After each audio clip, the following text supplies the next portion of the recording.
महाकाल दोस्तों, अभी हम हैं जो सूरज कुंड वाले दाताश्री है अपने चैतन्य महाराज जी, उनके आश्रम में।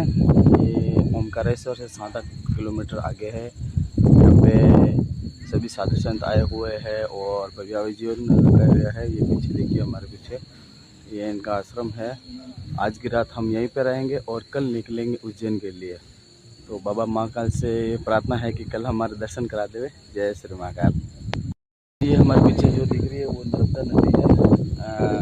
माँ नर्मदा नदी के अंदर आपने सुना ही होगा कि शिवलिंग प्राप्त होते हैं। इनमें शिवलिंग का आकार हो जाता है इनके पत्थरों का। गंगा माँ है, नर्मदा माँ है, इनका काफ़ी महत्व है। तो जा रहा हूँ, बहुत अच्छी बात है। पर जहाँ भी जा रहा हूँ धार्मिक स्थल और आयोजनों में है, कोई घूमना वूमना नहीं है। बस मैं अपने आप के लिए, शांति के लिए जा रहा हूँ। तो दोस्तों, ये है नर्मदा नदी और हम देखते रहिए। जय श्री माता।